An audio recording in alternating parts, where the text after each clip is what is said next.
Assalamualaikum warahmatullahi wabarakatuh. Shalom, Om Swastiastu, Namo Buddhaya, Salam Kebajikan. Yang terhormat Ibu Dr. Ristina Yudanti, SHM, dan Bapak Muhammad Imam Bustomi, SHMH, selaku dosen pengampu mata kuliah Hukum Acara Mahkamah Konstitusi, serta hadirin sekalian. Perkenalkan, kami dari kelompok 3 akan menampilkan simulasi persidangan Mahkamah Konstitusi dengan perkara pengujian materi pasal 10 dan pasal 114 Undang-Undang Nomor 28 Tahun 2014 tentang Hak Cipta terhadap Undang-Undang Dasar Negara Republik Indonesia Tahun 1945 dengan nomor register perkara 84 PUU _21 Sebelum melangkah lebih jauh, perkenalkan, saya Fidelis Bentar Kalungka selaku Panitera pengganti dalam persidangan ini. Saya Davi Pranatantri sebagai Hakim Ketua. Saya Naya Ulamizan sebagai Hakim Anggota. Saya Widya Kusumasari sebagai Hakim Anggota. Saya Rizky Mandur Utami sebagai Hakim Anggota. Saya Indiana Widiardianti sebagai Hakim Anggota. Saya Hana Salkamardianti sebagai Hakim Anggota. Saya Budi Yonggreni sebagai Hakim Anggota. Saya Sulfikar Prakoso Sukma sebagai kuasa hukum dari pemohon. Saya Ika Anisatul Pramuktiya dari kuasa hukum pemohon. Saya Krinawa sebagai ahli dari pihak pemohon. Saya Dewita Kusumawardani sebagai ahli pemohon. Saya Apika Aulia sebagai DPR dan saksi pemohon. Saya Disita Sulisti Anggreni sebagai DPR dan pemerintah. Saya Nina Dida Aditya Putri sebagai pemerintah dan saksi pemohon. Saya Rahma Aulia Wardani sebagai saksi pemohon. Saya Sivaya Natalia Naminda Uskoro sebagai saksi dari pemohon dan ahli dari pemerintah. Saya Ainur Rofi sebagai juru sumpah dan tugas sidang. Selanjutnya, izinkan saya untuk membacakan kasus posisi persidangan kali ini. Pada tanggal 28 Oktober 2014, pemerintah Indonesia mengesahkan Undang-Undang Nomor 28 Tahun 2014 tentang Hak Cipta. Pengesahan undang-undang ini menandai langkah penting dalam melindungi karya cipta dan hak-hak cipta di era digital. Dengan disahkannya undang-undang ini, pemerintah memberikan jaminan perlindungan terhadap hak moral dan hak ekonomi pencipta, serta menegaskan komitmen untuk mendukung perkembangan kreativitas dan inovasi di Indonesia. Undang-undang ini hadir sebagai respon terhadap tantangan pelanggaran hak cipta yang marak terjadi, terutama di era teknologi informasi yang semakin berkembang pesat, yang sebelumnya tidak mendapatkan perhatian yang memadai pada masa Orde Baru. Para pemohon merupakan warga negara Indonesia yang masing-masing keterangan singkatnya adalah sebagai berikut. Yang pertama, PT Aquarius Pustaka Musik diwakili oleh Rita Marlina sebagai Direktur Utama PT Aquarius Pustaka Musik. Yang kedua, PT Aquarius Musikindo diwakili oleh Budi Haryadi sebagai Direktur PT Aquarius Musikindo. Yang ketiga, Mary Guslo, seorang pencipta lagu dan artis atau penyanyi. Para pemohon mengalami kerugian konstitusional akibat adanya pelanggaran hak cipta yang terjadi pada platform layanan digital berbasis user generated content atau UGC.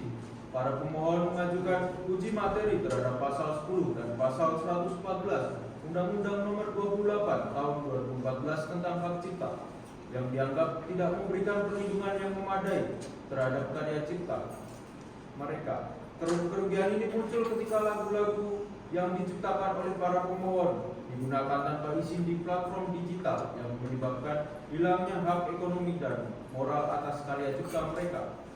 Pada akhirnya, dengan dibantu oleh para advokat yang tergabung pada kantor hukum Asra, para pemohon mengajukan permohonan uji materi atau judicial review kepada Mahkamah Konstitusi pada tanggal 30 Juli 2023 atas dasar pengujian pasal 10 dan pasal 114 Undang-Undang Nomor 28 Tahun 2014 tentang Hak Cipta yang dirasa oleh para pemohon bertentangan dengan konstitusi, tepatnya pada pasal 1 ayat 3, pasal 28C ayat 3, pasal 28D ayat 1 dan pasal 281 ayat 4 dan ayat 5 Undang-Undang Dasar Republik Indonesia tahun 1945.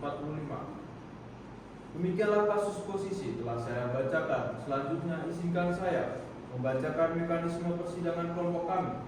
Yang pertama, mengingat keterbatasan waktu tanpa mengurangi substansi dan materi, maka akan ada beberapa bacaan yang disingkat dan dianggap sudah dibacakan. Yang kedua, jeda persidangan akan kami tandai dengan menundukkan kepala.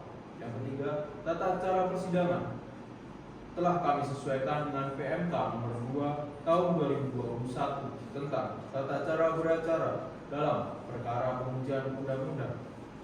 Keempat, pengambilan sumpah telah kami sesuaikan dengan buku 2 Mahkamah Agung Republik Indonesia. Kemudian yang kelima, dikarenakan keterbatasan anggota, maka akan ada peran yang dirangkap dalam persidangan. Demikianlah mekanisme persidangan dari kelompok kami. Bunga mawar telah bermekaran, harumnya semerbak menggoda perhatian. Bapak Ibu hadirin sekalian, selamat menonton dan menyaksikan. Sidang akan dimulai. Para pihak dipersilakan memasuki ruang persidangan.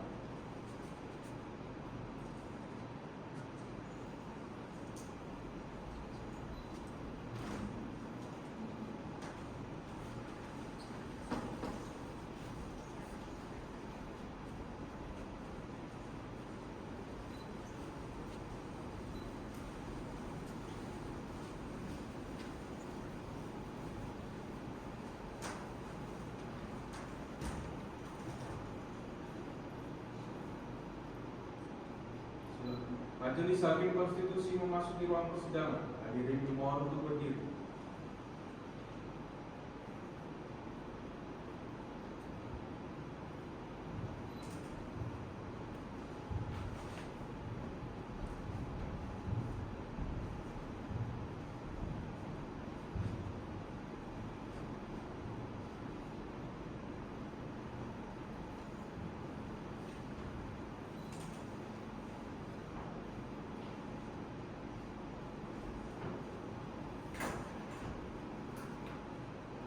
Hadirin dipersilakan duduk kembali.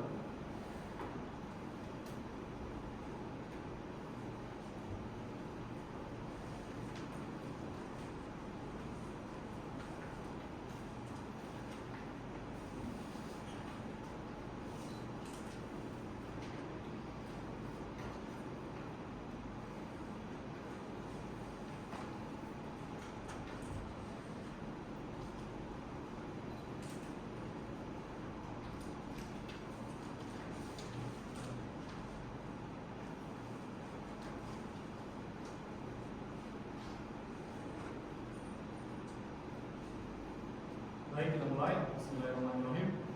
Sidang dalam perkara pengujian Undang-Undang Nomor 28 Tahun 2014 tentang Hak Cipta, perkara nomor 84/PU/Data 2023 dengan ini dibuka dan terbuka untuk umum. Baik, saya akan memperkenalkan terlebih dahulu susunan majelis hakim pada persidangan hari ini. Saya, Profesor Dr. Aldafi Pranatantri SH.MH sebagai Hakim Ketua, Profesor Inaya Aulia Mizan SH.LLM PhD sebagai Hakim Anggota, Profesor Dr. Indriana Widiardianti SH.MH sebagai Hakim Anggota, Profesor Dr. Widya Kusumasari SH.MH sebagai Hakim Anggota, Profesor Dr. Hanasa Komaridati SH.MH sebagai Hakim Anggota, Profesor Dr. Listrik Nurmantri Utami SH.MH sebagai Hakim Anggota, dan Profesor Dr. Putri Dia Ayu Anggriani SH.MH sebagai Hakim Anggota. Baik, selanjutnya dari pihak pemohon, siapa yang hadir? Terima kasih yang mulia. Kami yang hadir kuasa hukum dari pemohon. Yang pertama adalah saya sendiri, Zulfikar Prakoso Sukma. Lalu rekan saya ada Ika Anissa Tufat Fitria. Di sini kami advokat dari kantor hukum Asra berdasarkan surat kuasa tertanggal 24 Juli 2023 dengan putusan nomor 84 garis miring PUU garis dasar 21 garis miring 2023. Dengan ini kami mewakili pihak pemohon, yaitu yang pertama Rita Martina, Budi Haryadi, dan Meli Guslo. Demikian, terima kasih yang mulia. Baik, silakan maju ke depan untuk memberikan kartu identitas dan surat kuasanya. Baik yang mulia.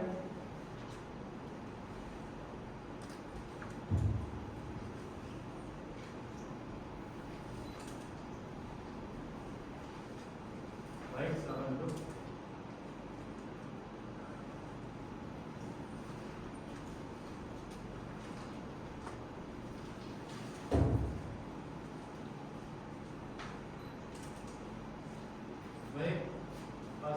sering beracara di sini ya? Sudah beberapa kali yang mulia. Baik, kita ada dua agenda. Yang pertama mengenai pokok permohonan karena telah disampaikan secara tertulis, jadi langsung saja hitung. Yang kedua nasihat hakim panel. Baik, silakan Pak Hukum. Baik, terima kasih yang mulia. Izin menyampaikan petitum kami. Dari permohonan yang telah kami lampirkan, kami memohon kepada Mahkamah Konstitusi untuk menjatuhkan sebagai berikut. Yang pertama, mengabulkan permohonan para pemohon untuk seluruhnya. Lalu yang kedua, menyatakan pasal 10 Undang-Undang Nomor 28 Tahun 2014 tentang Hak Cipta Lembaga Negara tahun 2014 Nomor 266 tambahan Lembaga Negara Nomor 5599 bertentangan dengan Undang-Undang Dasar tahun 1945 dan tidak mempunyai kekuatan hukum mengikat sepanjang tidak dimaknai sebagai pengelola tempat perdagangan dan atau platform layanan digital berbasis user generated content atau UGC dilarang membiarkan penjualan, penayangan dan atau penggandaan barang hasil pelanggaran hak cipta dan atau hak terkait di tempat perdagangan dan atau layanan digital yang dikelolanya. Lalu yang ketiga, menyatakan pasal 114 Undang-Undang Nomor 28 Tahun 2014 tentang hak cipta Lembaga Negara tahun 2014 Nomor 266 tambahan Lembaga Negara Nomor 5599 bertentangan dengan Undang-Undang Dasar tahun 1945 dan tidak mempunyai kekuatan hukum mengikat sepanjang tidak dimaknai sebagai setiap orang yang mengelola tempat perdagangan dan atau platform layanan digital berbasis user generated content atau UGC dalam segala bentuknya yang sepatutnya mengetahui, membiarkan penjualan, penayangan dan atau penggandaan barang hasil pelanggaran hak cipta dan atau hak terkait di tempat perdagangan dan atau layanan digital yang dikelolanya sebagaimana dimaksud dalam pasal 10 dipidana dengan pidana penjara paling lama 10 tahun dan atau denda paling banyak adalah 4 miliar. Lalu yang keempat, memerintahkan pemuatan putusan Mahkamah Konstitusi ini dalam berita negara Republik Indonesia atau apabila Majelis Hakim Konstitusi yang mulia memandang perlu dan layak, maka kami memohonkan agar perkara akuo dapat diputuskan seadil-adilnya. Demikian yang mulia, terima kasih. Baik, silakan dulu. Baik, terima kasih Pak Zulfikar. Saya akan mengecek dulu sebentar. Yang pertama PT Aquarius, semua sudah surat kuasa sudah ditandatangani oleh direktur utamanya Ibu Rita Marlina. Dan kemudian yang kedua PT Aquarius Musikindo Pak Budi Haryadi, betul? Betul yang mulia. Baik, kemudian Bu Meli juga sudah surat kuasa sudah ditandatangani. Iya yang mulia. Yang mohon maaf, ini untuk Bu Meli ini sebetulnya sudah Meli Busro langsung yang mulia. Jadi nanti kami akan perbaiki. Baik, nanti diperbaiki ya. Di Iya, sini masih tertanda Meli Buslo, tidak cocok dengan KTP-nya. Nanti disesuaikan. Tapi memang senyatanya yang namanya Meli Buslo itu nama aslinya Bu Meliana. Iya yang mulia. Dulu aslinya adalah Meliana. Baik, nanti dilampirkan ya. Baik yang mulia. Oke, terima kasih kalau begitu. Berikutnya nasihat dari Pak Hakim. Saya persilakan. Silakan. Baik, terima kasih yang mulia. Ya kalau dilihat dari sistematika yang sudah dielaborasi, formatnya, identitas, kemudian kewenangan mahkamah, kedudukan hukum, posita, pokok permohonan, dan juga petitum ya sudah diurai. Hal-hal yang perlu saya tekankan adalah hak konstitusional yang diberikan itu ya. Nanti lebih dipertajam. Lalu uraian norma yang dijadikan dasar pengujian masih minim, padahal ini adalah pengujian undang-undang terhadap undang-undang dasar. Lalu perbandingan antara pasal 10 dan 114 Undang-Undang Hak Cipta yang diuji dengan dasar pengujian atau batu uji harus lebih ditekankan. Selain itu, pasal 28C ayat 1 Undang-Undang Dasar 1945 relevan, namun belum dijadikan dasar pengujian. Pemahaman lebih mendalam diperlukan terkait pelarangan pengelola tempat perdagangan atau platform digital yang membiarkan pelanggaran hak cipta. Norma-norma ini harus diuji secara lebih jelas berdasarkan batu uji yang tepat. Saya harap kuasa hukumnya dapat memanfaatkan ini. Baik, terima kasih Prof. Inayat. Ada tambahan lain? Sini yang mulia. Silakan. Intinya, petitum ini bertujuan untuk memasukkan aturan terkait platform layanan digital berbasis user generated content dalam segala bentuk. Selain itu, sanksi dendanya juga diusulkan untuk berat dari yang awalnya 100 juta menjadi 4 miliar. Betul yang mulia. Dan ada sanksi pidananya itu dalam arti adalah hukuman penjara. Pak Zulfikar, seharusnya Bapak bisa lebih cermat ya soal penambahan denda atau sanksi. Apakah ada putusan MK yang terkait dengan penambahan sanksi atau tidak? Karena banyak yang menyebut ini itu berkaitan dengan open legal koalisi. Permohonan ini menyangkut penambahan yang berdampak signifikan, terutama terhadap kerugian konstitusional pemohon 1, 2, dan 3. Untuk misalnya pembahasan pasal 10 dan 114, nanti saat di DPR perlu diperhatikan lebih lanjut. Deposita nanti alasan selain aspek filosofis, sosiologis, juga yuridis supaya bisa diperkuat. Kemudian terkait petitum, apakah pemohon bermaksud menyatakan keseluruhan materi pasal 10 dan pasal 114 bertentangan dengan Undang-Undang Dasar 1945 atau ini pemaknaan yang baru? Karena kalau dinyatakan iya bertentangan, kemudian ini tidak dimaknai, nanti bisa dicermati terkait hal ini ya. Selanjutnya mungkin bisa dilampirkan nanti KTP-nya. Sebuah pemohon sudah ada KTP-nya? Yang 1 dan 2 sudah yang mulia. Nanti kami akan perbaiki lagi daftar bukti kami. Ya, itu nanti juga diperkuat dengan itu karena mereka mewakili perusahaan. Saya kira cukup, saya kembalikan kepada yang mulia ketua panel. Baik, terima kasih Prof. Indriana. Beberapa poin perlu saya tekankan. Yang pertama, mengenai pasal yang diuji, perlu menentukan dengan tepat pasal 28 mana yang paling relevan. Prof. Inayat tadi sudah menunjukkan beberapa pilihannya. Kedua, kita harus berhati-hati agar tidak terjebak dalam posisi positif legislator. Ketiga, permohonan perlu diperkuat dengan teori hukum agar analisis terhadap perkembangan masyarakat dapat dijadikan dasar untuk menjelaskan pergeseran para mahkamah. Keempat, mengenai kedudukan hukum, perlu ditekankan bahwa kerugian yang dialami bukan hanya ekonomi, tetapi juga hak konstitusional. Baik, saya rasa cukup. Ada tambahan lain dari majelis hakim? Baik, jika cukup, ada yang disampaikan dari kuasa pemohon? Cukup yang mulia, kami akan memperbaiki sesuai dengan masukan yang mulia. Baik, terima kasih. Sebelum saya akhiri, maka perlu saya sampaikan perbaikan permohonan itu 14 hari. Paling lambat Senin 11 September 2023, baik soft copy maupun hard copy sudah diserahkan di kepaniteraan. Setelah itu sidang perbaikan permohonan akan diadakan. Ada yang disampaikan? Dari kami cukup yang mulia. Baik, kalau begitu terima kasih semuanya. Berdasarkan catatan dari panitera, dijadwalkan untuk persidangan berikutnya di tanggal 11 September 2023 dengan agenda perbaikan permohonan. Betul panitera? Betul yang mulia. Baik, kalau begitu sidang selesai dan ditutup.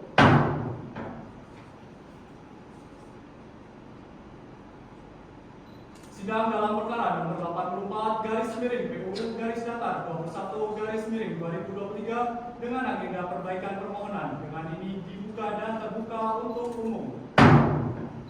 Baik, dari kuasa pemohon ada 3 pemohon. Itu yang mulia. Baik, Mahkamah telah menerima perbaikan permohonan. Silakan sampaikan pokoknya secara singkat. Baik, yang mulia, izin menyampaikan. Pertama, kami telah mencantumkan pasal dalam anggaran dasar yang menyatakan bahwa direktur dapat mewakili PT Aquarius Musikindo jika direktur utama berhalangan, tanpa memerlukan pembuktian kepada pihak ketiga. Terkait kewenangan MK, kami menambahkan MK sebagai pelindung konstitusi dan satu-satunya penafsir konstitusi dalam poin 4 dan 5. Untuk legal standing, kami menambahkan penjelasan tentang hak konstitusional pemohon untuk mendapatkan manfaat dari seni demi meningkatkan kualitas hidup. Sebagaimana diatur dalam pasal 28 ayat 1 Undang-Undang Dasar 1945, kami juga menguraikan kondisi yang menyebabkan para pemohon kehilangan hak tersebut terkait karya seni musik yang diciptakan. Pada bagian alasan mengenai pasal 28 ayat 1 tentang hak konstitusional atas karya seni yang dijelaskan dalam poin 19 hingga 27, diskusi di DPR mengenai pasal 10 dan 114 juga kami masukkan. Untuk bagi itu tidak ada tambahan. Demikian, terima kasih. Baik, silakan duduk. Baik, terima kasih Bu Ika. Untuk mendukung petitum ini, di dalam alasan permohonan ada nggak yang memperkuat bahwa selama ini MK kan nggak pernah bermain-main dengan masalah pemidanaan dan denda? Ada nggak di sini? Ada yang mulia. Jadi kami melihat dari pandangan pemerintah sendiri pada waktu itu, dia menyebutkan bahwa jika pengelola platform itu diperingatkan, tetapi tidak melaksanakan, maka sebetulnya kalau di Amerika itu bisa dikenai dengan pidana kriminal. Dan juga kami kutip beberapa pandangan ahli hukum yang berpikir progresif yang mulia. Ya, karena masalah kriminalisasi MK kan nggak pernah beranjak dari situ. Betul yang mulia. Berarti ini berkait dengan pasal 40, mestinya pasal 114-nya juga harus bergeser. Itu kan yang dibenarkan? Betul yang mulia. Baik, dari majelis hakim adakah tambahan? Baik, kuasa hukum ini akan kami laporkan ke rapat permusyawaratan hakim. Tidak selanjutnya bagaimana melihat pasal 54 bisa menolak juga bisa mengabulkan. Kalau misalnya nanti diputuskan untuk di pleno, tentunya pemohon harus menyiapkan saksi atau ahli. Baik, saudara mengajukan bukti P1 sampai dengan P13, betul? Betul ya Mulia? Baik, sudah diverifikasi dan disahkan. Ada yang disampaikan? Tidak ada yang Mulia? Baik, kalau cukup, terima kasih atas permohonan ini. Sidang selesai dan ditutup.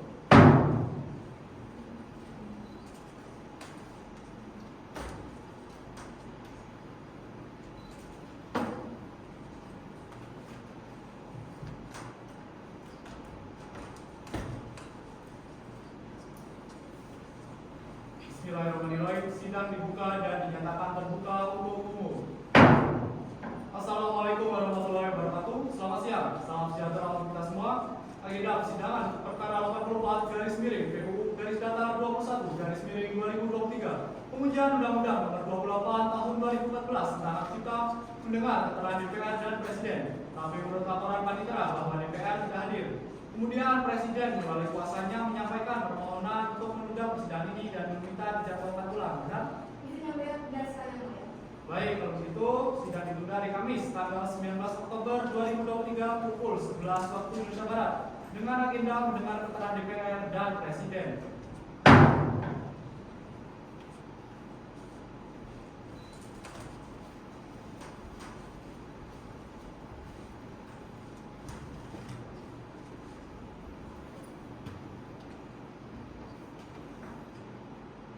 Sidang dibuka dan dinyatakan terbuka untuk umum. Assalamualaikum warahmatullahi wabarakatuh. Sidang lanjutan untuk perkara nomor 84 garis miring PUU garis datar 21 garis miring 2023. Agenda mendengar keterangan DPR dan Presiden. Untuk agenda ini siapa yang hadir? Terima kasih yang mulia. Yang hadir adalah kami, kuasa hukum dari pemohon. Yang pertama saya, Zulfikar Prakasono Sukma, dan rekan saya, Ika Anisatu Fatma Fitria yang mulia. Terima kasih. Izin yang mulia dari pihak DPR yang hadir saya sendiri Vika Aulia sebagai Ketua Komisi 3 dan bahkan saya Ibu Nusina Sulistya Anggraini. Baik, izin yang mulia dari pemerintah yang hadir saya sendiri dan biar hadir dari kepolisian. Terima kasih yang mulia. Baik, selanjutnya kita dengar dulu keterangan dari DPR. Silakan. Terima kasih yang mulia. Assalamualaikum warahmatullahi wabarakatuh. Shalom, Om Swastiastu, Namo Buddhaya, Salam Kebajikan. Yang mulia Ketua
pemerintah mewajibkan pengelola platform digital berbasis UGC memastikan konten yang ditayangkan memiliki izin dari pencipta dan tidak melanggar hak cipta.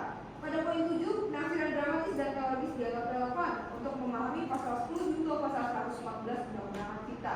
Penafsiran dramatis melihat frasa tempat perdagangan sebagai lokasi fisik jual beli, sedangkan penafsiran teologis memperluas cakupan tempat perdagangan mencakup transaksi offline dan online. Platform musisi wajib mencegah pelanggaran hak cipta dengan sanksi pidana bagi pelanggar.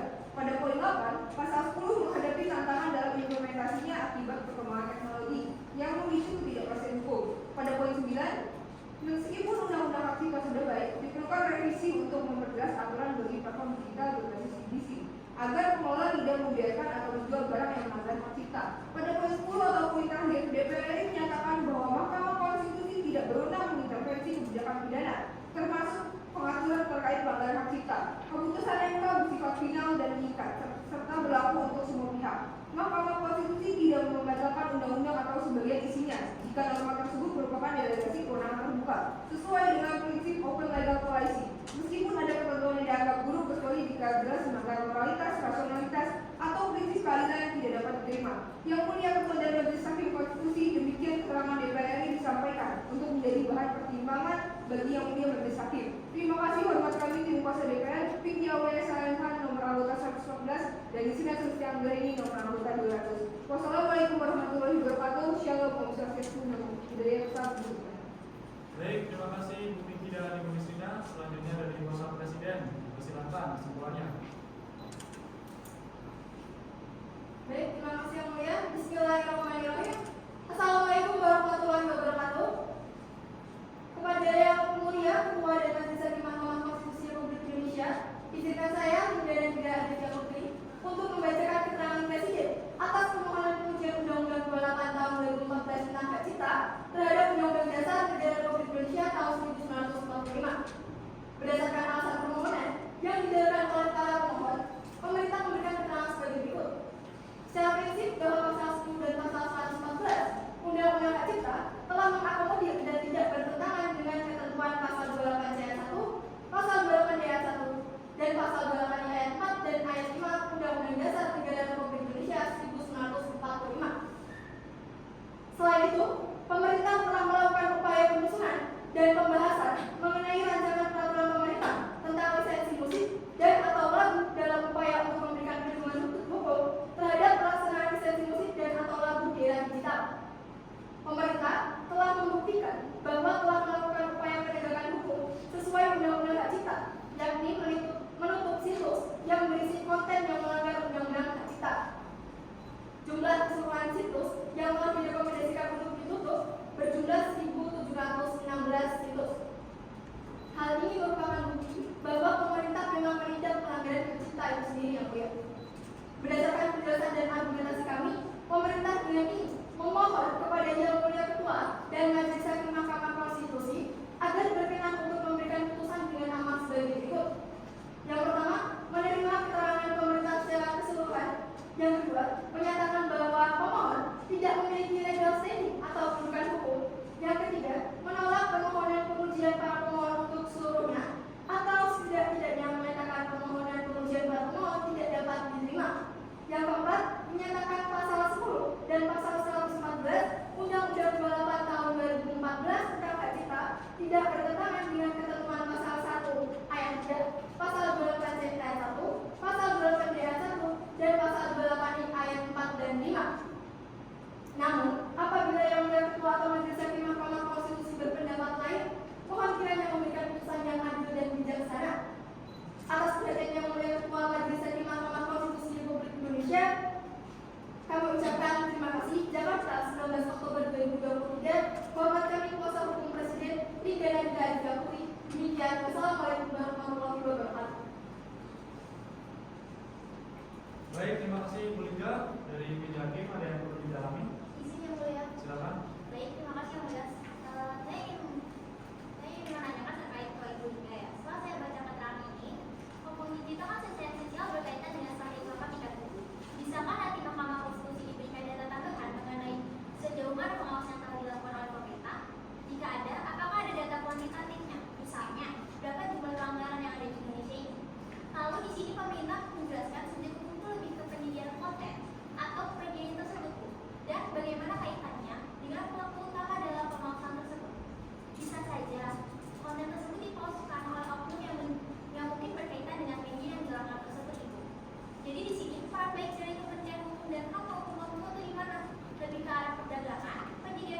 atau hak cipta itu sendiri. Kemudian, apakah kasus ini sampai ke ranah pengadilan itu? Tadi juga DPR sudah menjelaskan bahwa ini masuk ke kriminal polisi dan mahkamah harus berhati-hati mengenai permohonan ancaman pidana tersebut. Bagaimana pandangan Ibu selaku pemerintah mengenai hal tersebut? Mungkin bisa dijelaskan Ibu Inga? Dari saya cukup, saya berikan kepada Ibu Inga. Baik, terima kasih. Yang lainnya, Saya izin masuk ya, Bu. silakan. Baik, saya mohon kepada Ibu Inga ya, terkait dengan naskah akademiknya itu mohon ditambahkan ya, Bu.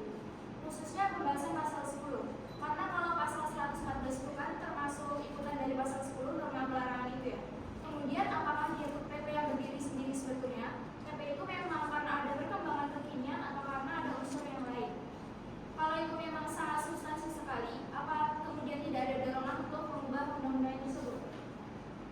Kalau kita lihat dalam undang-undang hak cipta itu kan memang jelas ya bahwa di situ ada hak moral dan hak ekonomi yang keduanya memang harus dilindungi. Dari keterangan kan memang sudah ada yang melapor ya. Kemudian untuk pengawasannya sudah ada. Nah ini sebetulnya yang melapor itu dari pemerintah yang proaktif ataukah mereka yang kemudian melakukan pelaporan di situ? Itu tolong dijelaskan secara lengkap dari yang proaktif itu sejauh mana dan kemudian dari pihak yang mendapatkan manfaat itu sejauh mana di lapangan itu. Mungkin dari saya cukup, saya kembali. Baik, terima kasih Yang Mulia. Silakan Ibu Inga bisa menjawab apa yang ditanyakan oleh Pak Manasa dan Pak Putri. Baik, izin yang mulia, terima kasih atas pendalaman materi yang diberikan kepada kami. Untuk selanjutnya, terkait pertanyaan yang mulia tadi, akan kami sampaikan ke dalam keterangan tulis presiden secara tertulis. Terima kasih yang mulia. Baik, kalau DPR juga sudah jelas. Baik, kuasa presiden mengajukan bukti PK1 sampai dengan PK2, benar? Benar yang mulia. Ya, sudah diverifikasi dan dinyatakan sah. Baik, untuk kuasa pemohon, apakah akan mengajukan ahli atau saksi?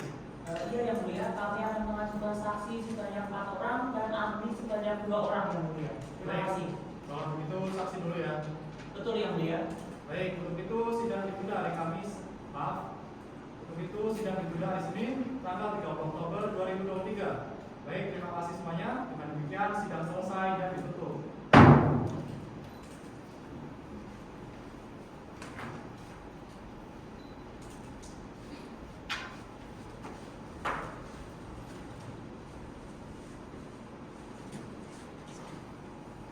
Sidang dibuka dan dinyatakan terbuka untuk umum.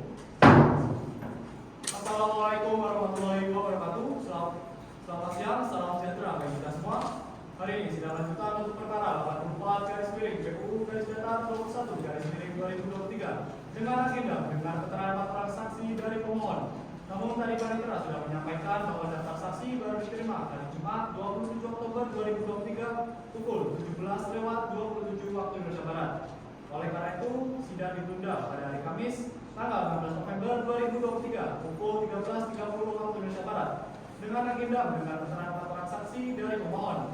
Dengan demikian, sidang selesai dan ditutup.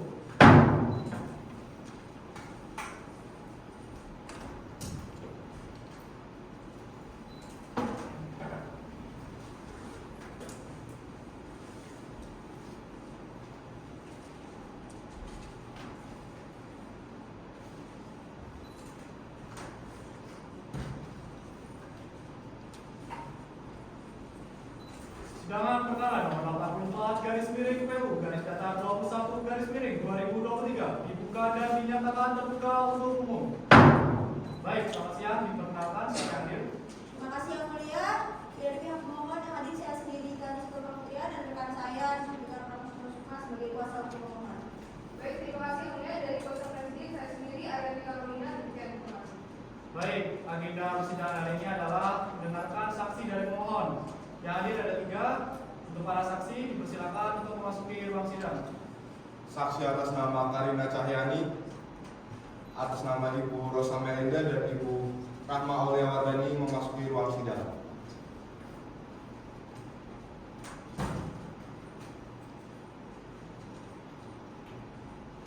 Baik, silakan duduk. Baik, untuk saksi yang pertama, Ibu Karina. Baik, bisa maju ke depan untuk menyerahkan identitas penjamin.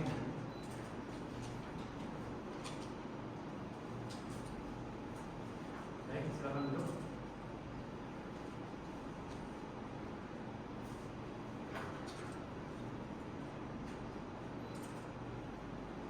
Ibu Karina Cahyani. Baik, apakah saat ini Ibu dengan keadaan sehat? Memungkinkan untuk bersaksi dengan baik dalam persidangan ini? Bisa berbahasa Indonesia dengan lancar? Baik, Ibu Karina Cahyani, tempat tanggal lahir Bandung 3 Maret 1953. Alamat Jalan Cendana nomor 20 Bandung Wetan, Kota Bandung. Baik. Baik, untuk saksi yang kedua tadi, dosa silakan maju ke meja hakim untuk menyerahkan identitas. Silakan duduk. Baik, dosa dalam keadaan sehat ya Ibu. Sehat ya Bu ya. Memungkinkan untuk bersaksi pada persidangan hari ini? Bisa ya Bu ya. Baik, bisa berbahasa Indonesia dengan lancar ya. Lancar ya Bu. Baik, saya cek dulu identitasnya. Dengan Ibu Rosa Melinda. Betul. Lahir Jakarta tanggal 25 bulan 10 tahun 70, betul ya? Betul ya Bu ya. Agama Islam. Betul. Baik. Terima kasih, saya kembalikan ke Ibu. Baik, untuk saksi yang ketiga, Ibu Rahma, silakan untuk maju ke depan dan akan identitas hakim.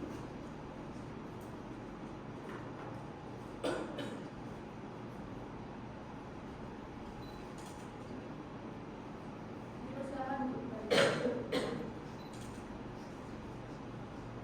saat ini Ibu dalam keadaan sehat ya Bu? Sehat ya Bu ya. Memungkinkan untuk bersaksi dalam persidangan hari ini?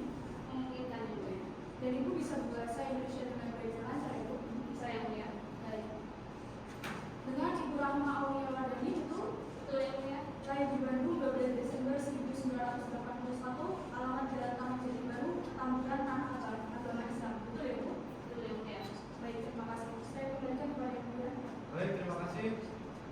Setelah kami cek semuanya beragama Islam. Tadi ada pemberitahuan kalau ada yang perlu dibantu jalan ke depan. Baik, silakan bertiga untuk maju ke depan. Yang mulia Bu Widya mau dipandu semuanya. Baik, terima kasih.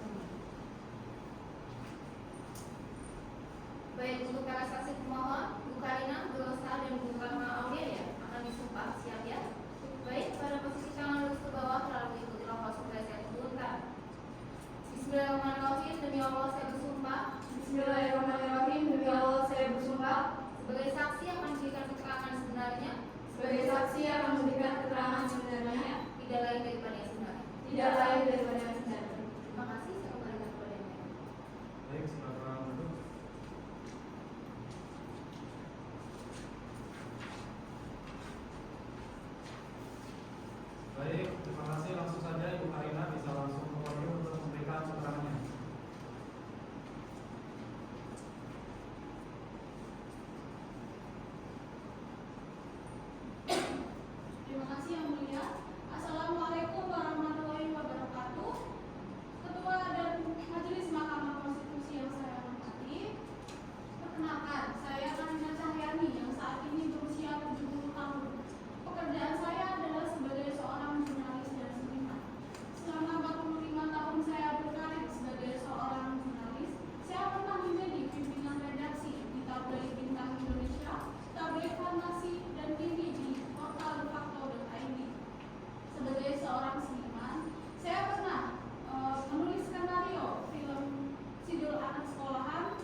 Rosa Melinda, silakan ke podium.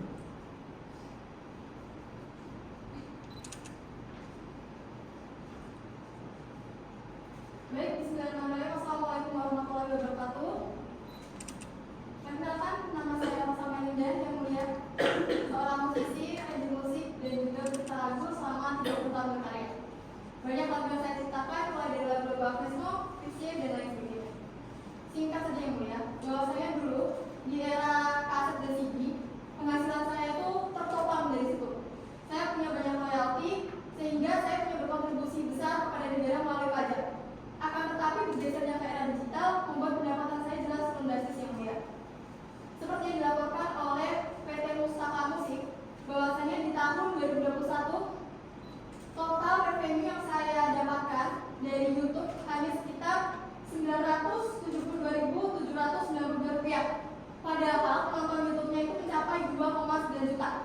Sangat-sangat jauh berbeda dari apa yang bisa saya dapatkan di era sebelumnya, yaitu saya bisa mendapatkan hingga 100 juta rupiah yang mulia. Dan ada hal yang lebih disayangkan lagi, bahwasanya terdapat banyak platform seperti Likee dan Likee dan juga Spotify yang tidak memberikan kompensasi ke saya, padahal mereka menggunakan lagu saya tanpa izin. Jadi harapan saya itu sebenarnya hanya satu yang mulia, bahwasanya pemerintah membuat aturan yang lebih adil sehingga bisa melindungi musisi seperti kami ini, Bu, supaya hak kami tetap terlindungi, baik hak moral maupun hak ekonomi. Itu saja yang mulia yang ingin saya sampaikan. Terima kasih. Wassalamualaikum warahmatullahi wabarakatuh. Baik, silakan dulu. Baik, selanjutnya Bu Rahma, silakan ke podium.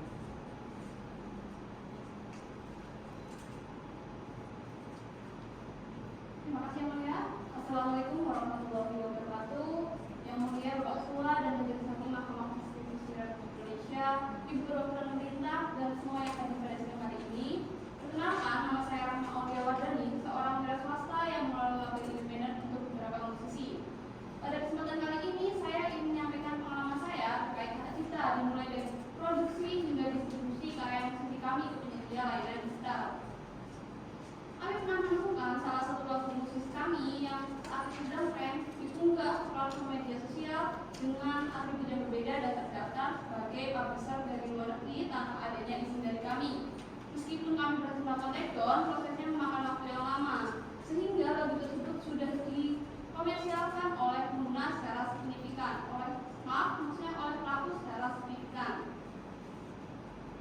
Belum lama ini kami juga menemukan salah satu lagu musik kami yang diubah menjadi versi speed up dan diunggah ke platform media sosial tanpa pengakuan label rekaman kami.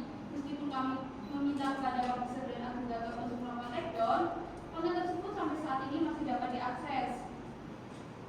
Kami percaya perlindungan terhadap hak pencipta lagu dan pemilik label merupakan sangat penting, terutama di era konten distribusi yang mendorong adanya kreativitas. Dengan berkembangnya tren lagu, kami berharap adanya regulasi yang dapat memberikan perlindungan atas hak tersebut, baik secara moral maupun komersial. Dengan hal tersebut, kami berharap adanya regulasi yang tepat dan tepat disusun untuk memberikan perlindungan bagi kami, para pemilik atau pembuat lagu. Sekian dari saya, terima kasih. Wassalamualaikum warahmatullahi wabarakatuh. Baik, selanjutnya. Baik, terima kasih Bu Rahma. Silakan kuasa pemohon seberapa jauh yang kuasa pemohon ketahui. Terima kasih yang mulia. Para saksi mengalami masalah terkait speak up, mutilasi, distorsi pada lagu-lagu yang mereka kelola. Saksi di sini menjelaskan dampak digitalisasi terhadap pendapatan mereka sebagai pencipta dan pemilik label, terutama Ibu Rahma sebagai pemilik label. Izin yang mulia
Sebenarnya, apa yang Ibu harapkan dari permohonan ini?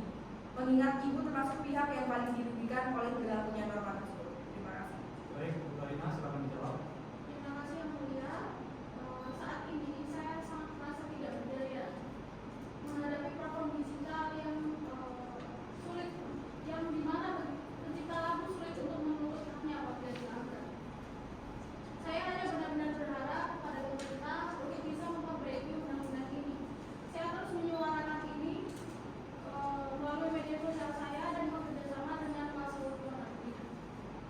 Meskipun aspek ekonomi bukan utama saya, tetapi saya berharap saya berharap untuk pemerintah bisa memperbaiki undang-undang ini, dan saya sangat menghargai apabila hak cipta itu ditegakkan. Terima kasih. Baik, terima kasih Bu Karina. Sekarang Bu Rosa, silakan. Baik, untuk menjawab pertanyaan dari pelakunya ya. Harapkan saya jelas Yang Mulia. Satu, bahwa pemerintah membuat aturan yang lebih adil. Seperti YouTube yang memiliki sistem membagi pendapat, platform lain seperti Spotify dan lagi juga seharusnya punya tanggung jawab yang sama. Itu saja Yang Mulia. Sekian, terima kasih. Baik, terima kasih. Saya ingin mengajukan pertanyaan kepada Ibu Rama. Menurut Ibu, persoalan utamanya terletak pada ketidakpatuhan dari badan hukum atau subjek hukum tersebut dalam memberikan royalti. Jadi gini Pak, seperti yang sudah saya jelaskan tadi, dalam isu ini saya menyoroti dua hal. Yang pertama-tama terkait masalah moral dan etika. Saya percaya bahwa sebelum kita membahas masalah komersial, kita harus berfokus pada masalah moral seperti pentingnya izin. Meskipun saya memahami bahwa konten yang dihasilkan dapat meningkatkan kreativitas, izin harus menjadi prioritas. Namun proses untuk mendapatkan izin sendiri tidaklah mudah. Banyak hal yang perlu dipertimbangkan. Kedua, mengenai platform. Bagi label independen yang kecil, kami mengalami kesulitan untuk melakukan pengecekan satu persatu terhadap pelaku yang memiliki kemungkinan di cover. Jika label besar saja mengalami kesulitan terhadap hal ini, bayangkan bagi kami label kecil yang lebih kecil untuk melakukan pengecekan satu persatu. Oleh karena itu, seharusnya platform dapat memberitahukan penggunanya, misalnya dengan menyatakan, jika Anda membuat izin, pastikan semua file terkait aman. Begitu Yang Mulia. Terima kasih. Baik, jadi persoalannya itu di korporat yang memberikan izin itu kan, sehingga ketika itu dipublish, dikomersilkan, itu akalnya sudah selesai, begitu? Betul Yang Mulia. Baik, itu yang akan nanti kita dalami bersama. Baik, keterangan 3 orang saksi telah didengar dan dirasa cukup. Selanjutnya saksi bisa mengambil identitas di Panitra.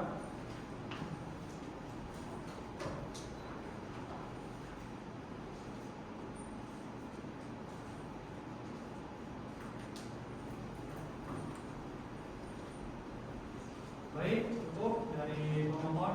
Kalau untuk ahli atau saksi masih ada? Terima kasih Yang Mulia. Satu saksi sebetulnya akan hadir, cuma digeser waktunya dijadwal menjadi tanggal 27 Yang Mulia. Dan untuk ahli kami juga mendatangkan rencana 2 ahli. Oke, nanti digabung ya. Baik Yang Mulia. Baik, kalau begitu sidang kita tunda untuk mendengarkan keterangan saksi dan ahli dari pemohon pada Senin tanggal 27 November 2023. Benar kami terang? Baik, terima kasih untuk para saksi, Bu Karina, Bu Rosa, Bu Rahma. Kemudian keterangan ahli dan saksinya 2 hari kerja sebelum sidang sudah diserahkan, termasuk CV dan hal yang bersangkutan dari lingkungan akademik disertakan izin dari atasan. Baik Yang Mulia. Baik, terima kasih semuanya. Mudah-mudahan bermanfaat untuk persidangan ini. Sidang selesai dan ditutup.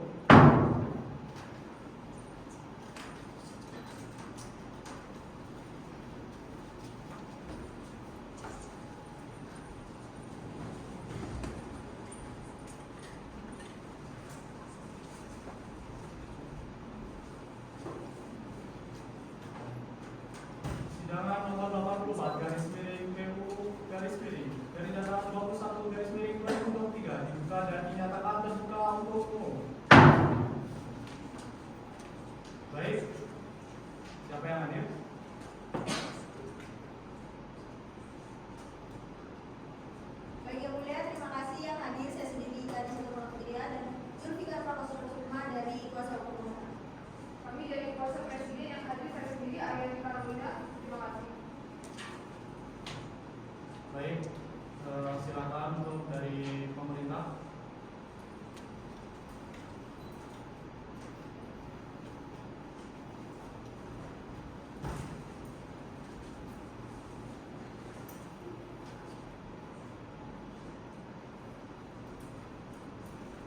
silakan dari pemerintah. Baik, jadi sidang hari ini adalah mendengarkan keterangan saksi dan ahli masih dari pemohon. Dari saksi Bu Laila Nurfatika, betul? Betul yang mulia. Baik, saksi atas nama Ibu Saksi Laila Nurfatika untuk bisa masuk ke sidang. Saksi atas nama Ibu Laila Nurfatika dipersilakan memasuki ruang sidang.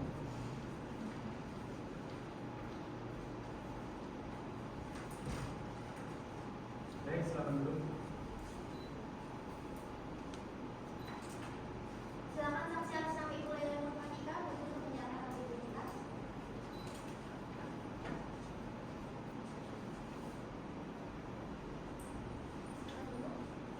Apakah saksi Ibu dalam keadaan sehat? Siap yang mulia. Dan memungkinkan untuk bersaksi dengan baik? Bisa yang mulia. Bisa berbahasa Indonesia dengan baik ya Bu? Bisa yang mulia. Baik, saya cek dulu ya Bu. Baik, saksi atas nama Ibu Laila Nurfatika lahir di Batam tanggal 9 Juni 1994. Betul yang mulia. Bertempat tinggal di Jalan Kesehatan Bawah 1, nomor 2, Gerbang Kristen ya Bu? Betul yang mulia. Baik, saksi untuk maju ke depan untuk mengucapkan sumpah yang akan dibantu oleh Bapak Pidana. Silakan. Baik, terima kasih yang mulia. Untuk saksi Laila Nurfatika, letakkan tangan kiri di atas leher kita dan tangan kanan menutup jari fisik di telinga dan ikuti sumpah yang saya lafalkan. Saya bersumpah atau berjanji sebagai saksi Saya bersumpah atau berjanji sebagai saksi akan memberikan keterangan yang sebenarnya akan memberikan keterangan yang sebenarnya dan tiada lain daripada yang sebenarnya. dan tiada lain dari yang sebenarnya. Semoga Tuhan menolong saya. Semoga Tuhan menolong saya. Baik, terima kasih saksi dipersilakan untuk kembali. Saya kembalikan kepada yang mulia ketua. Baik, terima kasih Bapak Pidana. Silakan saksi bisa ke podium untuk memberikan keterangan.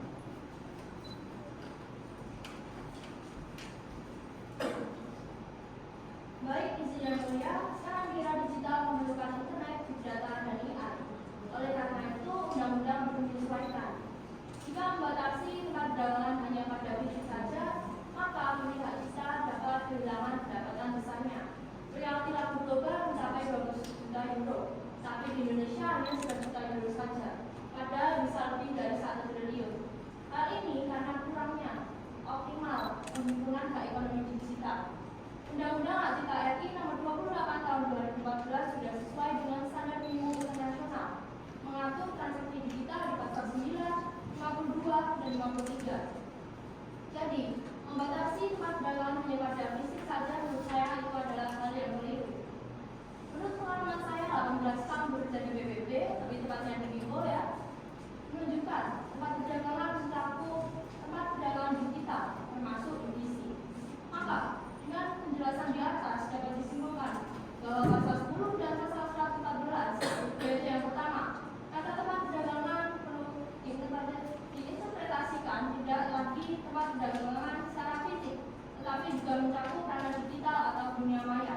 Yang kedua, pasal 10 dan pasal 114 dapat diartikan menghentikan penjualan dan pengadaan barang bajakan pada tempat perdagangan dalam segala bentuknya, termasuk ranah digital. Dan yang terakhir, dengan adanya dua butir di atas, maka kesejahteraan para pendengar kita tidak terbatas hanya pada musik, tetapi juga dunia literasi dan hak kekaitannya dapat meningkat secara eksponensial. Itulah tujuan dari adanya Undang-Undang Hak Cipta RI Nomor 28 Tahun 2014 yang menghargai hak ekonomi dalam komersial berizin. Jakarta, 27 November 2023, Laila Nurfatika, terima kasih. Baik, terima kasih. Silakan duduk. Baik, dari pemerintah ada yang belum ditanyakan? Izin masuk yang mulia. Silakan. Bu Laila, sebagai pelaku di bidang seni, sejauh mana efektivitas dari sanksi yang telah ditetapkan dalam pasal pengaduan pidana? Kalau di pasal 9 ayat 3 ini, saya tidak melihat adanya ketentuan pidana yang melarang memperbanyak atau mengembangbiakan karya terkait hak cipta. Namun di pasal 10 terdapat larangan tersebut. Menurut Ibu, selaku pelaku seni, apa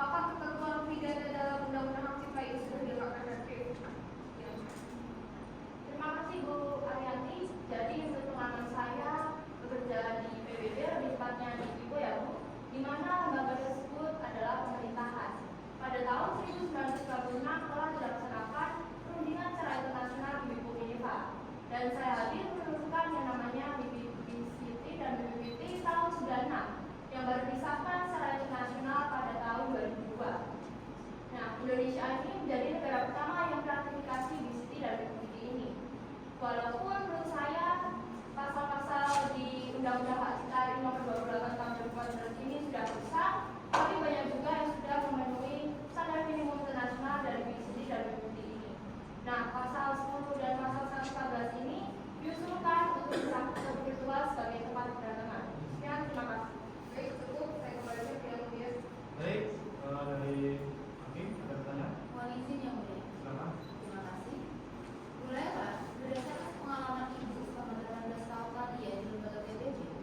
Apakah ada negara yang dapat dijadikan best practice yang sudah terbukti berhasil menerapkan pemahaman Ibu yang Ibu maksud tadi Mas? Terus kemudian apakah sudah ada upaya yang dilakukan agar pencipta lagu dapat diakomodasi dalam regulasi terbaru di tingkat internasional seperti konvensi internasional? Baik, terima kasih Hakim Konstitusi Ibu Lydia. Jadi menurut pengalaman saya kerja di PBB tadi ya Bu, yaitu kepentingan publik dan individu, di mana yang terjadi di luar negeri adalah kerjasama antara perusahaan teknologi dengan para pemilik hak cipta untuk membayar royalti atas platform yang ada.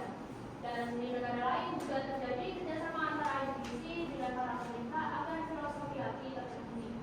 Nah, ini dari kerjasama inilah tercermin dari set of law yang dapat diterapkan di setiap negara. Saya rasa argumentasi ini cukup memberikan amunisi untuk Mahkamah Konstitusi memberikan hal yang lebih baik lagi di lapangan. Dari hal ini semoga dapat menjadikan pelajaran bagi hakim-hakim untuk menghadapi kasus-kasus seperti ini di pengadilan.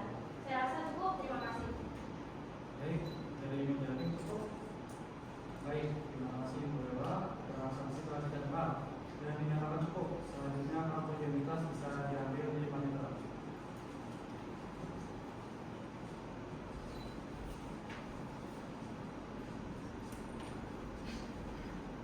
Baik, selanjutnya ahli berjumlah 2 orang, betul?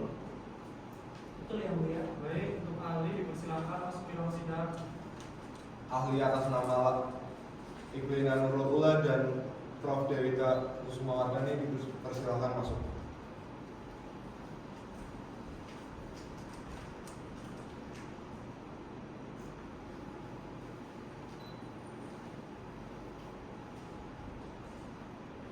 Baik, ahli untuk bisa maju ke depan menyerahkan identitas dan surat tugasnya.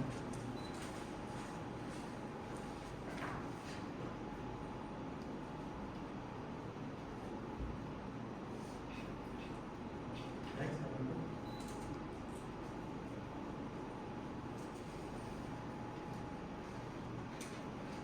Baik, saya baca dulu. Baik, betul. Ahli atas nama Ibu Ina Nurullah. Baik. Ahli atas nama Ibu Dewita Kusumawardhani. Betul yang mulia. Baik, keduanya beragama Kristen ya. Betul yang mulia. Baik, ahli silakan untuk mengucapkan sumpah yang akan dipandu oleh Prof. Vanessa. Silakan. Terima kasih yang mulia.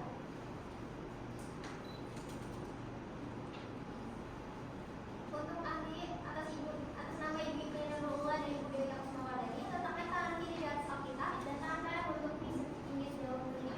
Ikuti sumpah saya. Saya bersumpah atau berjanji Saya bersumpah atau berjanji sebagai ahli sebagai ahli akan memberikan keterangan yang sebenarnya akan memberikan keterangan yang sebenarnya dan tiada lain daripada yang sebenarnya dan tiada lain daripada yang sebenarnya sesuai dengan keahlian saya. sesuai dengan keahlian saya. Semoga Tuhan menolong saya. Semoga Tuhan menolong saya. Baik, silakan duduk kembali dan saya memberikan yang mulia ketua. Baik, terima kasih Prof. Vanessa. Selanjutnya keterangan ahli yang pertama, Profesor Dr. Ina Nurullah SMH. Silakan ke podium untuk membacakan keterangannya.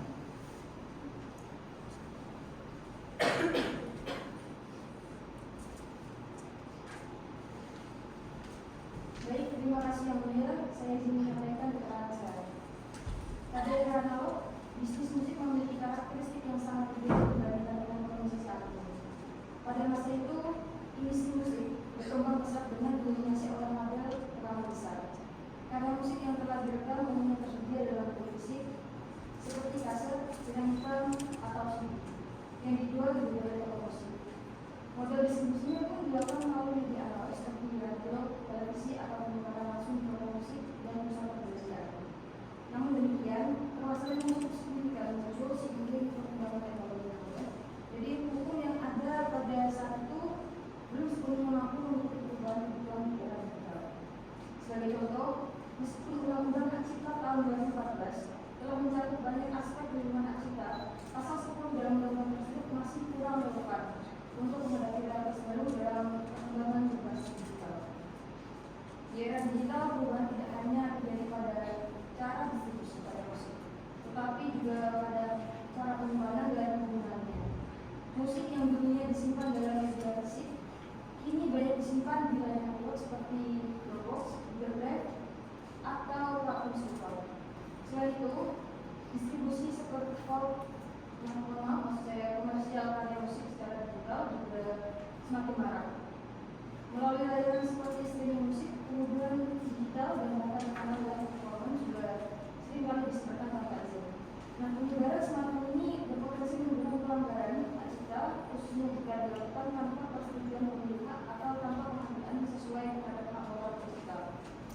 Perlindungan hak cipta yang diatur dalam undang-undang seharusnya mampu mengakomodasi situasi ini, termasuk melindungi hak awal untuk memastikan nama pencipta dicantumkan serta memastikan bahwa karya cipta tidak diubah, dirusak atau dimanfaatkan dengan cara yang tidak sesuai. Dengan demikian, seiring dengan perubahan dunia akibat kemajuan teknologi, sistem perdagangan karya musik juga mengalami transformasi besar dari era analog ke era digital. Hal ini menciptakan kebutuhan mendesak agar hukum mampu mengikuti perkembangan tersebut, memberikan kepastian hukum serta memastikan bahwa perlindungan terhadap hak cipta dapat tetap relevan dan efektif. Demikian keterangan saya yang mulia, semoga bermanfaat. Terima kasih. Baik, silakan duduk. Baik, selanjutnya Ibu Dr. Dewi Kusuma Wardani saya silakan podium untuk memberikan keterangan.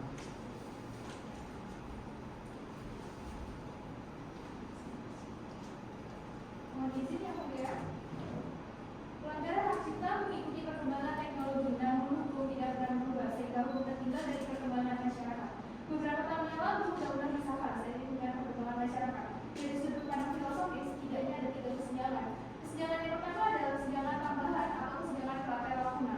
Yang kedua adalah kesenjangan undang-undang yang tidak disertai dengan prosedur yang disebut dengan common law. Kesenjangan yang ketiga adalah kesenjangan aksiomatik, yaitu hukum tidak terkait dengan alasan, aturan, dan tujuan dasarnya. Penyebab kesenjangan ini meliputi yang pertama, adanya undang-undang dibuat dengan potret sinkronisasi waktu yang disebut sebagai hukum seketika, sehingga dapat usang ketika terjadi revolusi teknologi. Yang kedua, adanya keterbatasan bahasa hukum yang dirumuskan secara ketat untuk memastikan kepastian hukum. Catatan dasar dalam hukum positif ini juga diakui oleh positif hukum yang pada akhirnya mengusulkan solusi dan menerima apa yang disebut dengan penafsiran hukum. Oleh karena itu, jika terdapat kesenjangan, perubahan dapat dilakukan oleh badan legislatif. Namun, jika legislatif gagal, hakim dapat memberikan pembelaan hukum. Tapi bagi Mahkamah Konstitusi, ini pendapat subjektif saya memperluas makna misalnya pasal 10 tidak cukup untuk pengelolaan tempat perdagangan dan hakim tidak boleh melakukan interpretasi sebab pasal 10 dibingkai untuk melindungi hak moral dan hak ekonomi yang dijamin oleh konstitusi. Dalam pasal 28C ayat 1 dan pasal 28D ayat 1 dijamin oleh Undang-Undang Dasar 1945. Setiap orang berhak menggunakan seni dan mengembangkan keterampilannya. Oleh karena itu, pasal 28 menjamin hak alamiah pencipta. Nah, dalam konteks ini ada kaitannya dengan munculnya kesenjangan yang besar. Inilah sebabnya mengapa batu nisan muncul di kuburan hak cipta. Terima kasih. Baik, silakan duduk. Baik, dari kuasa pemohon ada pertanyaan? Ada yang mulia untuk Profesor Iktina. Yang pertama terkait pasal 9 ayat 1 dalam platform layanan digital berbasis UGC, pengelola platform seringkali memposting, menyimpan atau menyediakan konten diunggah oleh pengguna, bahkan memberikan fasilitas untuk membagikan atau menyebarkan konten tersebut kepada platform lain. Pertanyaannya, jika konten yang diunggah melanggar hak cipta, apakah pengelola platform dapat dimintai pertanggungjawaban mengingat mereka menyediakan fasilitas yang memungkinkan penyebaran konten tersebut? Lalu yang kedua, terkait dengan prinsip safe harbor. Dalam aturan ini, pengelola platform hanya diwajibkan untuk menurunkan konten saja setelah ada komplain tersebut masuk. Namun apabila jika konten yang sama atau mirip diunggah kembali secara berulang, apakah pengelola cukup menurunkannya lagi atau ada konsekuensi hukum lebih jauh jika dianggap sengaja membiarkan atau mengabaikan pelanggaran tersebut? Terima kasih. Baik, yang mulia izin menjawab pertanyaan dari kuasa hukum. Pertama tadi Pak terkait pasal 9 tentang pengadaan dalam berbagai cara. Jadi apakah penyediaan fasilitas oleh platform digital sehingga memungkinkan menggunakan pengadaan atau membagikan komplek dalam segala kategori pengadaan? Jadi ya Pak, untuk menjawab saya ini karena ada kasus internasional di mana sebuah platform dianggap bersalah karena sudah menyediakan fasilitas sehingga tentunya dapat saling bertukar uang. Nah, meskipun platform tidak secara langsung melakukan perbedaan, namun harga tetap memutuskan bahwa mereka harus paling tidak pada mereka yang memberikan fasilitasnya. Kemudian karena memberikan tersebut yang memberikan adanya pelanggaran. Nah, ini juga berhubungan dengan pertanyaan Bapak yang kedua terkait server. Prinsip server sendiri kan pada dasarnya untuk melindungi perantara yang tidak mengetahui bahwa ada aktivitas ilegal dalam platform ini. Nah, kalau kita lihat dari kasus yang saya sampaikan sebelumnya, Pak, ternyata kan platform itu masih bisa bebas bersalah karena dia sudah memberikan fasilitas. Jadi perlindungan dengan konsep server ini dapat dikatakan tidak mutlak. Lalu bagaimana akan bisa dilakukan pelanggaran Pak? Jika sudah diberikan adanya pelanggaran, maka mereka diwajibkan untuk menunjukkan konten atau konten. Kemudian Bapak bertanya bagaimana jika konten yang serupa itu dilihat terus berulang kali. Apakah ini cukup dengan menunjukkan kembali atau bagaimana kita bisa melihat apakah ada indikator bahwa platform tersebut itu mengabaikan atau sengaja membiarkan adanya pelanggaran sehingga lalu diberikan hukuman atau sanksi. Baik, cukup Prof. Lina. Izin menyambung pertanyaan untuk Prof. Dewita. Bagaimana pandangan Prof. Dewita terkait release konten tanpa izin yang dianggap bermanfaat oleh masyarakat? Juga apakah platform digital bisa dimintai tanggung jawab karena tidak melarang konten pelanggaran hak cipta? Terkait disruption dengan perubahan yang merugikan industri musik, apakah penyelesaiannya tetap konvensional atau perlu pendekatan yang berbeda? Terima kasih. Baik, terima kasih atas pertanyaannya. Izin menjawab. Hak cipta ini melindungi kreasi intelektual pencipta dengan menghormati penggunanya dan menjaga integritas karya. Izin wajib itu sangat dianjurkan sebelum menggunakan karya, dan distorsi atau mutilasi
penistaan budaya. Hak cipta dan paten yang bernilai ekonomis muncul dari masyarakat individualis, sedangkan masyarakat Indonesia cenderung diperlukan. Perubahan menuju individualisme menuntut hukum untuk melindungi talenta. Hakim harus berpikir out of the box dan menggunakan pendekatan eksponensial agar putusan hukum dapat diuji secara efektif. Dengan ini, saya menutup pandangan Anda. Terima kasih. Terima kasih atas pertanyaannya. Seperti yang Ibu Lalaikat sampaikan, ada hukum yang memimpin perubahan perilaku masyarakat. Namun ada juga yang tertinggal ketika masyarakat sudah maju. Nah, ini yang sedang kita bicarakan adalah salah satunya yaitu pasal 10. Jadi tidak bersifat mutlak, yang mana yang benar, apakah hukum ketinggalan, apakah hukum menjadi alat sebagai social engineering-nya. Kemudian kaitannya antara individualisme dan komunalisme. Hukum kekayaan intelektual itu sendirinya dasarnya memang tumbuh dari negara yang bersifat individualis, kapitalis, sehingga yang menonjol di sana adalah kepentingan dari para penciptanya. Tetapi di dalam undang-undang hak cipta sendiri juga ada pembelaan terhadap kepentingan publik, yaitu terhadap pembatasan hak cipta. Terakhir, mengenai hakim harus berpikir progresif, sepengetahuan saya dalam putusan pengadilan yang dikejar adalah keadilan, bukan sekadar hukum atau undang-undang. Sekian, terima kasih. Cukup, terima kasih. Baik, dari penjelasannya cukup. Baik, keterangan ahli telah kita dengar dan dinyatakan cukup. Selanjutnya dapat mengambil identitasnya di panitera.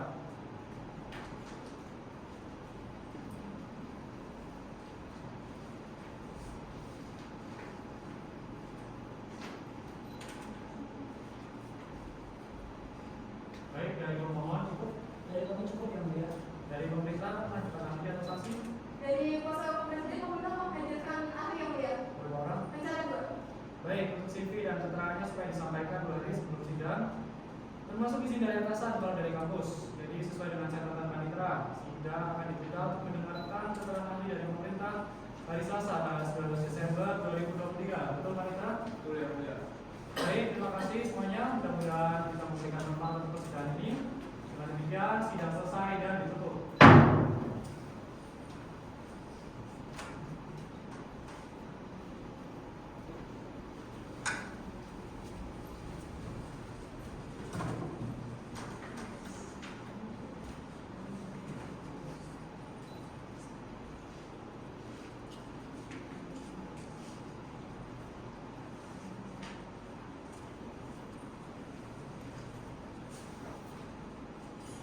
Baik, persidangan perkara nomor 84 garis miring PU garis datar 21 garis miring 2023 dibuka dan dinyatakan terbuka untuk umum.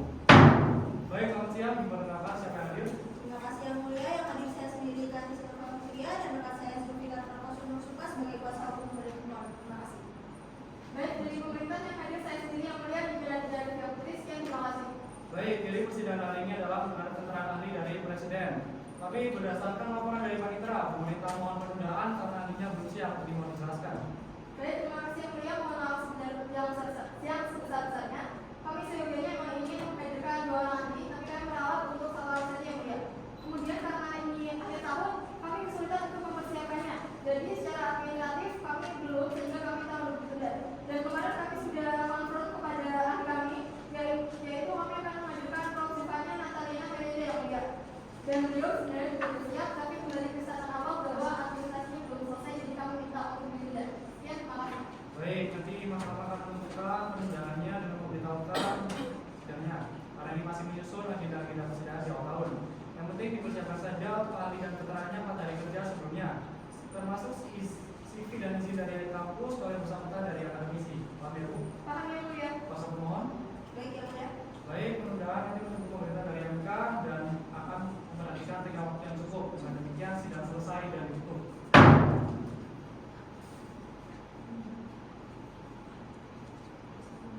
Persidangan perkara nomor 84 garis miring PU garis datar 21 garis miring 2023 dibuka dan dinyatakan terbuka untuk umum. Baik, selamat siang. Agenda siang hari ini adalah mendengarkan keterangan ahli Presiden. Kalau begitu, kepada ahli pemerintah dapat masuk di ruang sidang. Ahli atas nama Prof. Zivanya Natalina Melinda dipersilahkan masuk.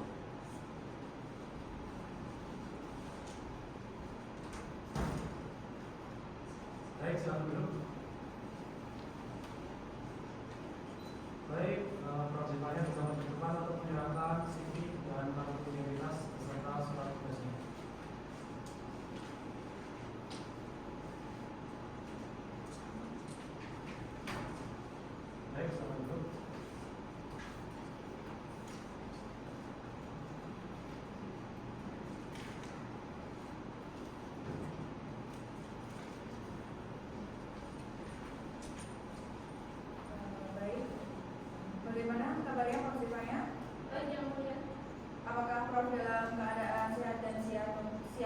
memberikan keterangan pada persidangan hari ini? Siap yang mulia. Lancar berbahasa Indonesia ya, Prof? Lancar yang mulia. Baik, saya catat dahulu. Prof. Sifanya ini lahir di Medan tanggal 12 Desember 1973, beragama Katolik dan beralamat di Tangerang. Lalu tertera bahwa Prof merupakan guru besar HAKI 4 ya? Betul yang mulia. Baik, terima kasih. Selanjutnya bisa maju ke depan untuk diucapkan sumpah. Akan dibantu oleh pemilihan naskah. Baik yang mulia, terima kasih. Silakan Prof berdiri di depan. Dengan tangan kanan, 3 jari di samping telinga dan tangan kiri di atas Alkitab. Ikutilah roh sumpah ahli yang akan saya tunjukkan. Demi Tuhan, saya bersumpah sebagai ahli. Demi Tuhan,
terdapat koordinasi antara Menkumham dan Menkominfo selaku yang mewenang untuk men-tackle konten-konten yang melanggar tersebut. Terima kasih. Baik, itu aja, Pak Chris. Terima kasih Mas Mulia. Ini pertanyaannya saya sendiri saja untuk bisa menjawab secara langsung. Keterangan awal ahli mengatakan pasal itu konstitusional. Lalu tadi di akhir ahli mengatakan sangat tepat untuk dilakukan penafsiran ekstensif terhadap pasal 10. Saya ingin menanyakan itu yang diminta oleh pemohon dan itu pemohon yang mempunyai pasal 10 menjadi lebih luas. Apakah itu termasuk dalam pengertian penafsiran ekstensif yang harus ditanyakan iya atau tidak, Prof? Terima kasih yang mulia Hakim Profesor Sulma. Antara ya atau tidak ya, Prof? Karena jika Mahkamah Konstitusi ingin menjadikan pasal ini lebih menjadi konstitusional syarat, maka menjadi kewenangan oleh Mahkamah Konstitusi itu sendiri yang memastikan hukum yang lebih baik di lapangan jika para hakim akan berhadapan pada kasus-kasus ini di pengadilan. Kemudian Setuju, Prof. Sebentar, mohon Mulia. Prof Zefania, itu kan artinya tidak menghilangkan sama sekali kemungkinan adanya kriminalisasi itu sebagai langkah terakhir, kan? betul, karena pasal 114 ini masih bisa dipakai di pasal 10. Dan nah itu yang saya takutin nanti malah menjadi soal pemahaman yang mana seolah-olah tidak boleh dikriminal, gitu, Prof. Boleh yang mulia, makanya kriminal bukan kriminalisasi, denda, sanksi. Jadi pidananya itu nanti menjadi pilihan terakhir, gitu. Betul yang mulia, dan yang di 114 itu denda sifatnya 100 juta untuk setiap pelanggaran. Bentar, Prof. Jadi kalau misal sebagai ultimum remedium, apakah kemudian administrasi dan perdata itu harus tetap didorong dulu sebagai syarat bahwa ini baru bisa kemudian dicadangkan pidana? Ini kan harus clear juga. Ya, di Undang-Undang Pidana ada ketentuan yang mengatakan jika akan menuntut secara pidana maka harus ada mediasi terlebih dahulu. Nah, pendekatannya lebih ke bagaimana dia mendapatkan hak ekonominya. Jadi misalnya begini, ada pencipta lagu yang merasa dirugikan oleh pihak karaoke, maka dia bisa dipidanakan. Tapi lebih bermanfaat jika dinegosiasi bisa mendapatkan ganti rugi. Boleh dilanjutkan, Prof? Cukup ya, nanti bisa secara tertulis melalui pasal ini. Baik, dari pemerintah masih akan melanjutkan nanti. Tidak yang mulia, cukup. Baik, cukup ya. Baik, kalau begitu hari ini adalah sidang terakhir dan memberikan kesempatan bagi yang akan mengajukan kesimpulannya ditunggu sampai hari Rabu tanggal 7 Februari 2024 pukul 11 waktu Indonesia Barat. Baik, terima kasih Prof. Zefania atas keterangannya, mudah-mudahan bermanfaat untuk pengambilan putusan. Baik, berdasarkan catatan dari Panitera dijadwalkan persidangan berikutnya tanggal 29 Februari 2024 dengan agenda pengucapan putusan. Betul, Panitera? Betul yang mulia. Baik, keterangan ahli telah kita dengar dan sudah dirasa cukup. Silakan ahli untuk mengambil identitas di Panitera.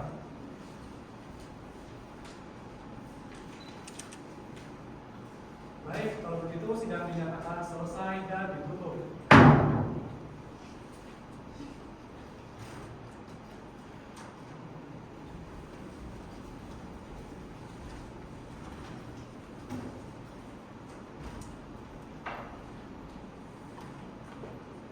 Persidangan dengan agenda pengucapan putusan perkara nomor 84 garis miring PUU garis datar 21 garis miring 2023 dibuka dan dinyatakan terbuka untuk umum.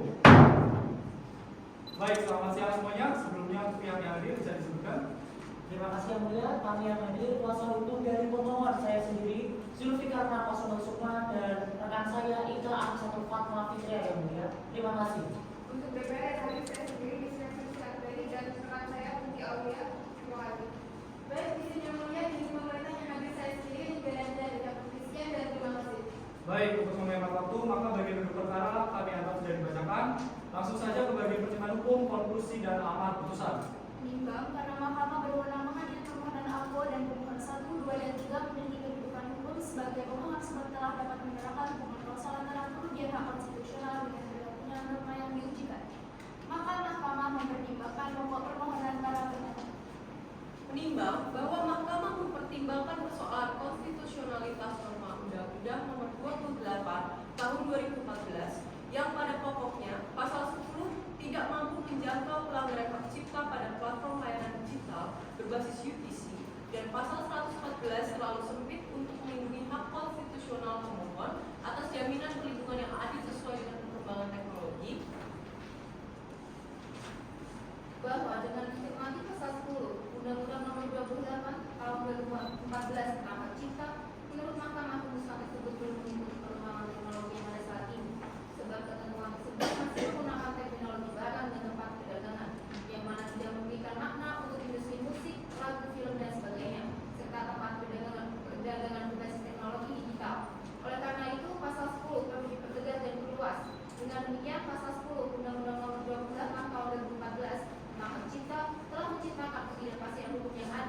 adalah dalil yang beralasan menurut hukum.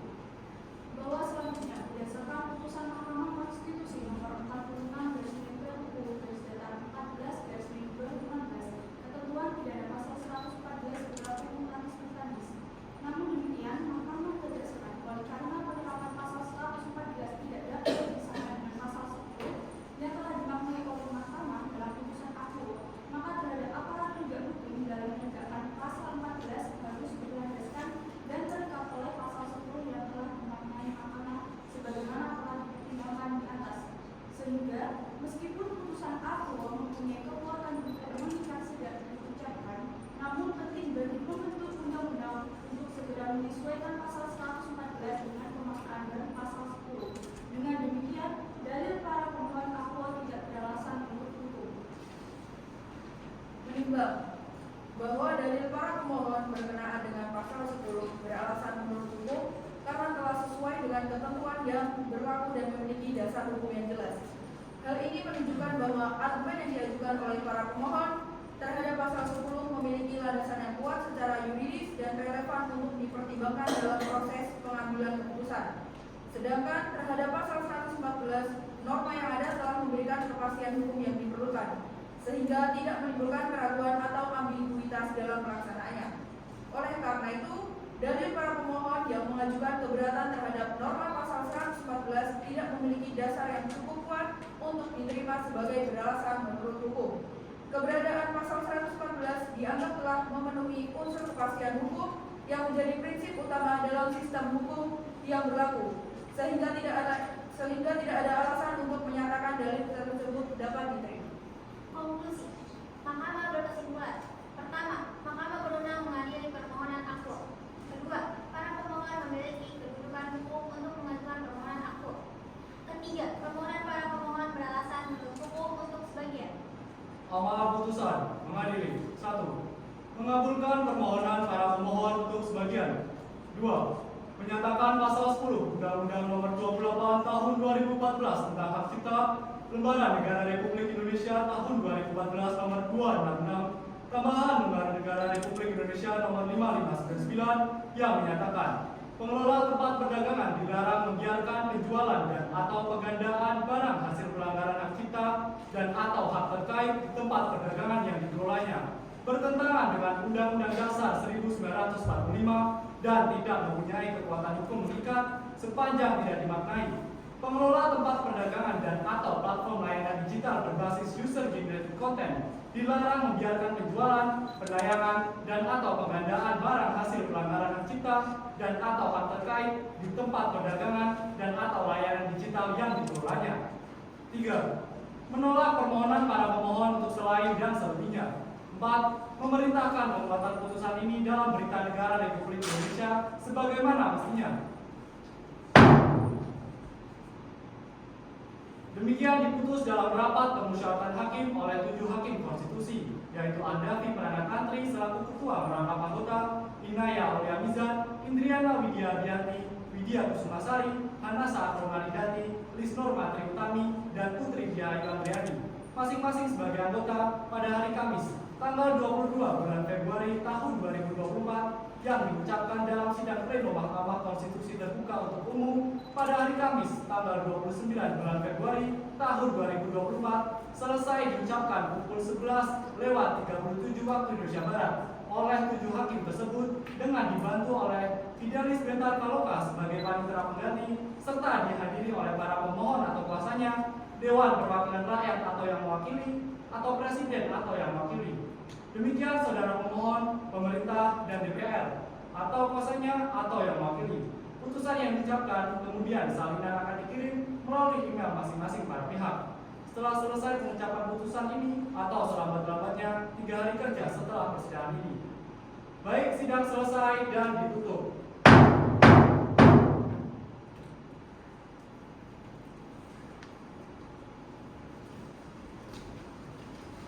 Sidang telah selesai. Majelis Hakim Konstitusi akan meninggalkan ruang persidangan. Hadirin dimohon untuk berdiri.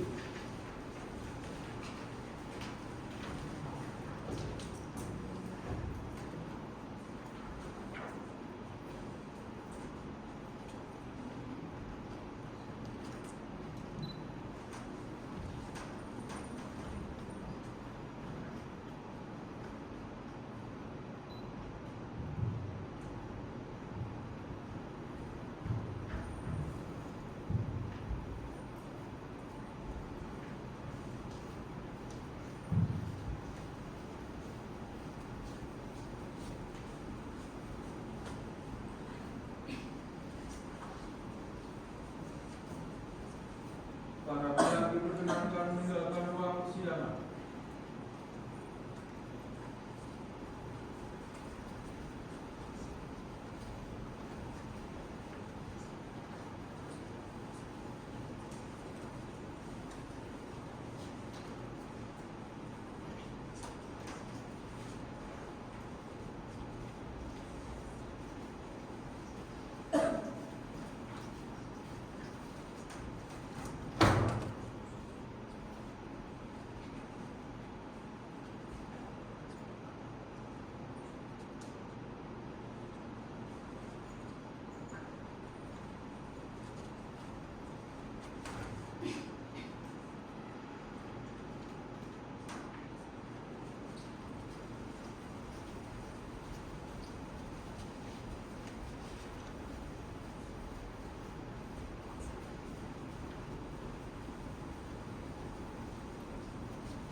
Demikianlah simulasi persidangan Mahkamah Konstitusi dengan nomor perkara 84 garis miring PUU garis datar 21 garis miring 2023 yang dapat kami tampilkan. Saran dan kritik membangun sangat kami terima. Mentari terbit sinarnya jernih. Sekian dari kami, terima kasih. Wassalamualaikum warahmatullahi wabarakatuh.